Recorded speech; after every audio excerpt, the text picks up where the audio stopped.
You wake up and before you've even checked the clock, your tongue is stuck to the roof of your mouth and there isn't a drop of moisture to swallow dry as paper. Maybe you keep a glass of water on the nightstand now, just so you can speak in the morning. And somewhere, along the line, somebody told you this is simply part of getting older. Sip some water, don't make a fuss. And water does help for a moment. It does, but it wears off before you've even reached the kitchen. And the reason it wears off is the whole point of what I'm about to tell you. I'm Dr. John Myers, internal medicine, 15 years of practice. And I'll say this as plainly as I can, that dry mouth is a message. Every morning, your body is telling you something. And for most people past 60, it is telling you one of two things. Either something you swallow every single day has quietly switched your saliva off, or a condition nobody has caught yet is showing itself through the one fluid almost no one ever thinks about. Saliva does far more than saliva's 4 hidden jobs keep your mouth wet. While you sleep, it does 4 separate jobs that keep you safe. And when your mouth dries out, all 4 of those jobs stop at the same time. Each one that fails opens a different door. One toward your lungs, one toward how well your food actually feeds you, one that runs straight into your bloodstream and your heart, and one you will feel first in your teeth. And before you click away because you are sure a dry mouth is a small thing, hear me out.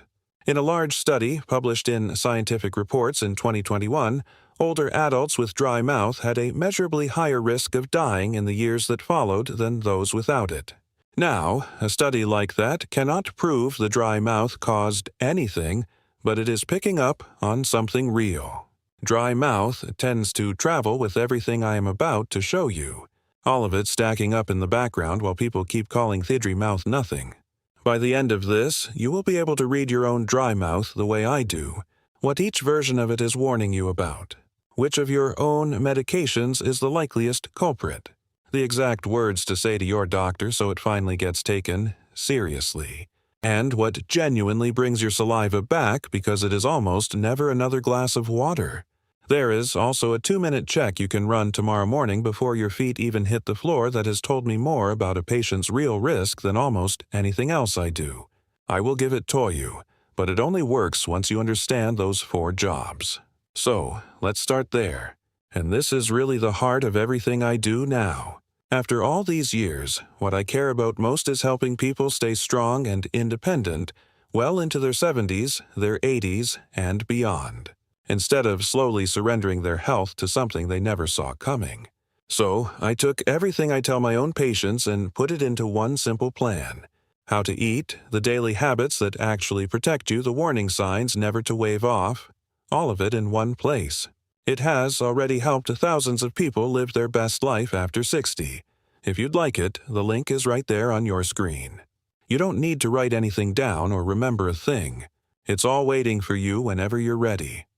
Now, let me put a face on this because you think about her every time this subject comes up. I'll call her Eleanor. She's a composite of patients I've cared for over the years, but every part of what happened to her is real, and I have seen it play out more times than I would like. Eleanor was 69, a retired school librarian, the sort of person who read the label on everything and never wanted to trouble anyone. For about 2 years, she woke up every morning with her mouth bone dry. She kept a glass of water by the bed, took a sip, and got on with her day. She mentioned it once in passing ATA routine appointment. She was told it was probably just age, maybe drink a little more water. So, that is exactly what she did for 2 years. And the whole time, quietly, her body was working its way through the list I'm about to give you. Nobody had explained the basic thing to Eleanor. The thing I want to make sure you never learn the hard way. Saliva is a far bigger deal than it sounds. Researchers have identified more than 1,000 different proteins in it. A mix of enzymes and natural germ fighters working in your mouth every minute of the day and night. It is one of the most quietly important fluids your body makes, and it has 4 jobs. Let me take them one at a time because each one, when it fails, is its own kind of danger. And the first one is the reason I felt I had to make this video at all. The first job 1, your airway. Overnight of saliva is to guard your airway while you sleep. Something happens every single night that most people have no idea about. A small amount of the fluid in your mouth slips down the back of your throat and into your airway while you sleep. It is called microaspiration, and it is completely normal. In a study published all the way back in 1978 in the American Journal of Medicine, researchers found that roughly 45% of perfectly healthy adults did exactly this during deep sleep, almost half of us. And for a healthy person, it causes no harm at all. And I'll tell you exactly why. In a healthy mouth, saliva is working around the clock to keep the bacteria down. It is loaded with natural germ fighters, things with names like immunoglobulin A, lysozyme, and lactoarin. And their whole purpose is to hold the bacteria in your mouth to a safe level. So the tiny bit of fluid you breathe in at night is nearly clean. Your lungs handle it without a problem, and you never even know what happened. Now, let the mouth go dry. Take that saliva away night after night, and the germ fighters go with it. The bacteria that were being held in check are suddenly free to multiply. And so the little sip of fluid that slides into your lungs at 3 in the morning is no longer nearly clean. It is loaded. You're breathing a heavier and heavier dose of bacteria into your lungs quietly every night while you sleep peacefully with no idea it is happening. In an older adult whose cough reflex and whose ability to clear the lungs are already a step slower than they used to be, that's one of the ways a serious chest infection takes hold. Poor mouth health and a heavy load of mouth bacteria are a recognized risk factor for pneumonia in older people. That is simply the plumbing of it. This was Eleanor's first door. Looking back, she'd had 2 chest infections in 18 months. Each time, a doctor gave her antibiotics and sent her home. Each time, nobody asked the question that should have been asked, which was simply, why does this keep happening to her? Nobody connected a wet cough in the winter to a dry mouth in the morning, but they are the same story. So what do you actually do about this one? You protect the mouth overnight, and I will give you the full routine at the end, but the heart of it is simple. You do not go to bed with a bone-dry mouth if you can help it. A little moisture in the room, the right kind of rinse before bed, and keeping the bacteria down with good, gentle oral care all lower the dose you breathe in. Hold on to that because it matters more than almost anything else on the list. The second job of saliva is to help you. Job 2, getting properly fed actually get fed, and this is the one that catches people off guard. We think of digestion as something that happens down in the stomach, but it starts in the mouth the moment you begin to chew. Saliva carries an enzyme called amylase, and amylase begins breaking down the starches in your food before you have even swallowed. Saliva is also what lets you taste your food, what softens it and binds it into something you can swallow comfortably. What makes eating the easy pleasure it is supposed to be? Take the saliva away and eating slowly stops being a pleasure. Dry food scratches going down. Swallowing takes effort. Food loses its flavor, and people respond to that without ever deciding to. They eat less. They start avoiding the drier foods, the meats, the whole grains, the raw vegetables, the very foods that carry the most nutrition, and they drift towards soft, easy, processed things that slide down without a fight. Those things are usually the emptiest. So the plate still gets cleared more or less, but the body behind it is being fed less and less of what it truly needs. I want to say this part very plainly because it catches nearly every patient I tell it to off guard. You can sit down to 3 meals a day and still be slowly starved of nutrition. And then umbers bear it out. In a review of TheraSearch published in 2023 in the journal Nutrients, older adults with dry mouth were about 11% more likely to lose a significant amount of body weight without trying. Other research has found that people with dry mouth take immeasurably less water, less folate, less vitamin E, and less of the healthy fats their heart and brain depend on. And a large review published in 2025 found that most older adults with dry mouth were either malnourished or right on the edge of it. This is happening to a great many people, and almost none of them know a dry mouth is the reason. Eleanor lost weight, A pound here, a couple of pounds there, until her daughter noticed her clothes were hanging off her and asked what was wrong. Eleanor didn't have an answer. She was eating. She thought she was fine. That was her second door, standing wide open, and nobody had even walked past it. The fix here starts before you change a single thing about what you eat. If food has gone dry and hard to manage, you moisten it. You lean on the saliva substitutes I'll describe in a moment, especially before a meal. And you protect your appetite by keeping the mouth comfortable. And you fight to keep the good foods on the plate, softened if you have to, rather than trading them away for the empty, easy ones. The third job. 3. Your bacteria and your heart of saliva is to keep the peace among the bacteria living in your mouth. And when that peace breaks down, the trouble does not stay in your mouth. Your mouth is home to an estimated 700 different species of bacteria. That is completely normal for every one of us, and most of them are harmless. Saliva is what keeps them in balance, constantly holding the harmful ones down so the whole mix stays calm. When the saliva dries up, that control is gone.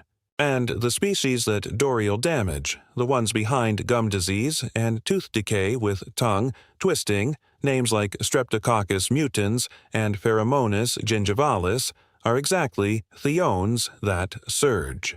Research on older adults with dry mouth has documented that shift directly, and this reaches far beyond your mouth. Your gums are packed with tiny blood vessels.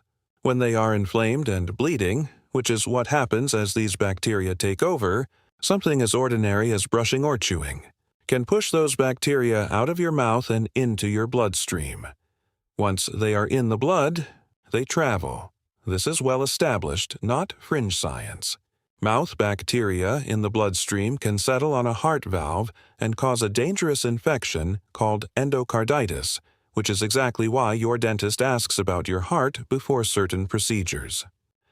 There's a two-way street between gum disease and diabetes, each one making the other harder to control, confirmed in a large review published in Scientific Reports in 2021, and there is newer, genuinely striking work published in Science Advances in 2019 that found one of these gum disease bacteria in the brains of people who haddied with Alzheimer's disease. I want to be careful and honest with you there because that last one is early science and it does not prove cause and effect. But it is one more reason that what lives in your mouth is not something to shrug off as we age. Eleanor never reached this third door. Thank goodness, and part of the reason is that somebody finally stopped and looked at the whole picture. But I have cared for patients who did walk through it. And it is a hard thing to watch because every step of it was preventable. Let me pause for just 1 second and then straight back to it. If this is the kind of plain honest explanation you wish you had more time to get in the exam room, do me a small favor and tap the subscribe button and give the video a like while you're there. It genuinely helps this reach more people who need it before the day they need it. And leave me a comment. Tell me how long you have been waking up with a dry mouth because I read these, and they shape what I cover next. All right, the fourth job of saliva is to job 4. Your teeth protect your teeth. And this one moves faster than almost anyone expects. All day and all night, saliva bathes your teeth in minerals and neutralizes the acids that wear enamel down. It is a constant, gentle repair service. Pull it away, and that repair service shuts off.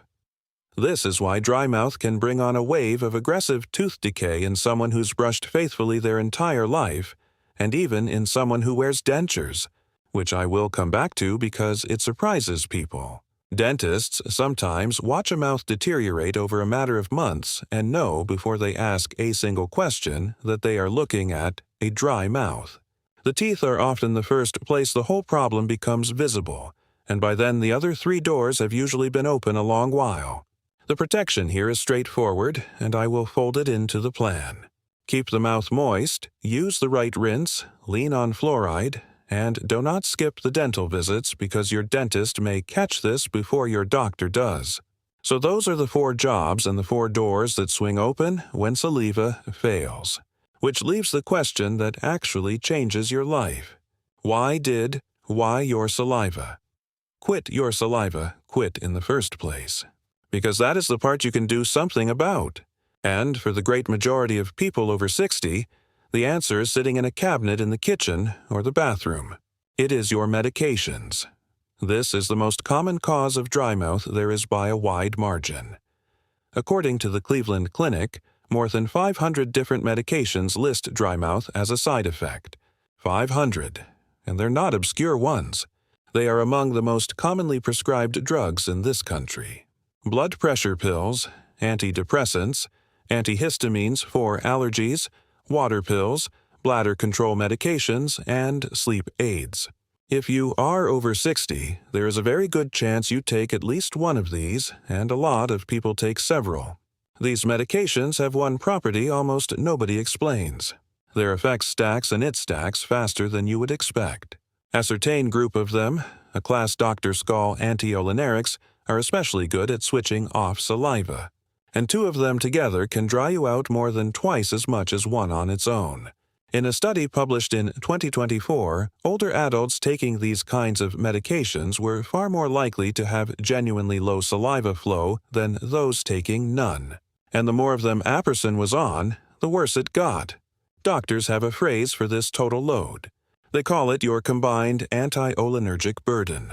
And I want you to remember those exact words because I'm going to have you use them.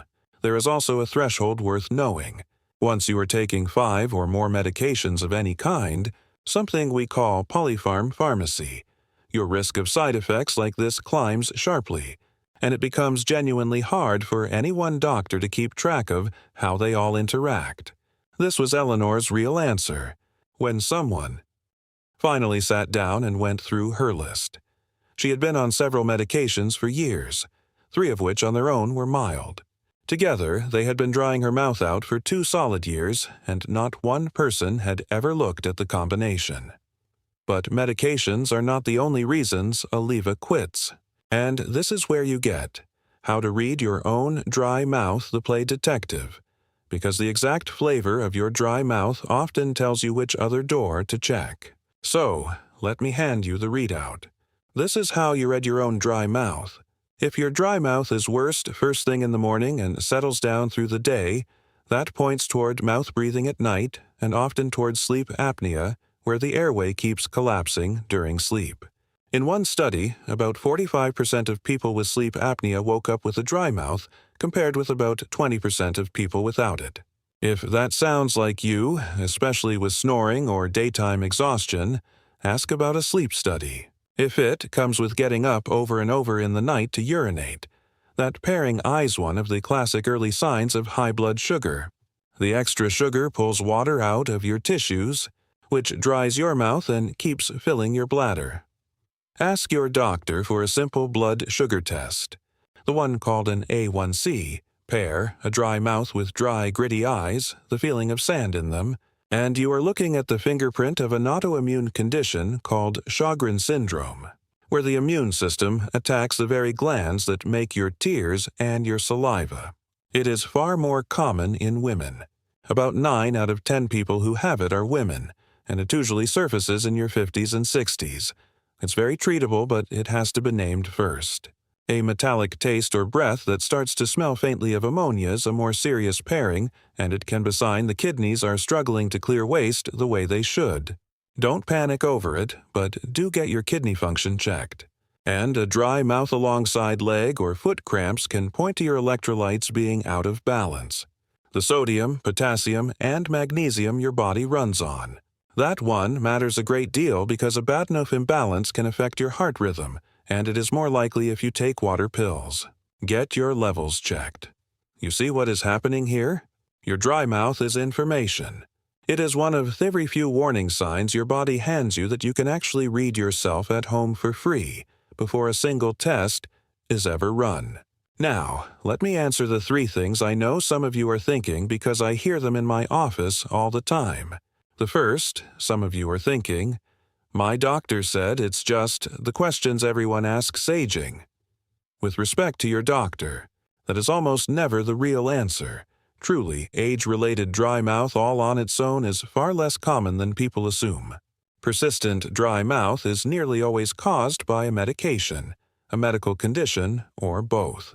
And the reason it gets waved off is not a bad doctor. It's a 12-minute appointment. And the fact that there is no neat box to tick, no quick billing code for the 10 quiet minutes it would take to sit and untangle your medication list. So it becomes just aging, which is really a way of ending the conversation rather than a diagnosis. You are allowed to open it. And now you have the words to do exactly that. The second, the idea that you can just drink more water. I wish it worked that way. Dry mouth is a problem with the glands that make saliva, not with how much water is in your body. So, water buys you a few seconds of relief, and then it is gone. And there is a reason it can never truly stand in for saliva. Saliva is about 99% water, but it is that last 1%, the proteins and minerals, that actually coats and protects your mouth. Water rinses straight through. Saliva clings and defends. So please keep drinking your water. Staying hydrated still matters, especially if you take water pills. Just know the water is not the cure and stop feeling like you are failing when it doesn't fix things. The third, and people are often shy to raise it. What about dentures? Once the natural teeth are gone, it absolutely still applies. And in some ways, it becomes even more important. Without saliva to keep them in check, bacteria build up against the gum underneath a denture, and the tissue there takes aerial beating. You do not need your own teeth to suffer the consequences of a dry mouth.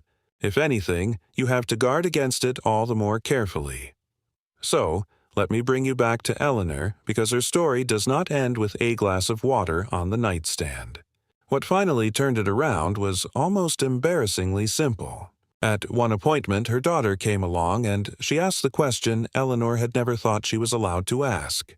She said, could all of this, the dry mouth, the weight loss, the chest infections, could it be her medications working against each other?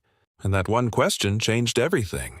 Someone did a proper review of her list at last. 2 of her medications were switched to gentler alternatives that did the same job without drying her out. 1. It turned out she no longer needed it all, and it was stopped. I want to be honest with you about what came next because I'm not going to sell you a miracle. It was not overnight. But within a few weeks, Eleanor's mouth was no longer bone dry in the mornings. Within a few months, she had put back most of the weight she had lost, and her appetite came back with it. And she got through that next winter without a single chest infection for the first time in years. Nothing exotic saved Eleanor. What saved her was simple. Somebody finally read the message her body had been sending every morning for 2 years and treated the cause. That is the whole point of this. The message was there the entire time. It just needed someone to listen.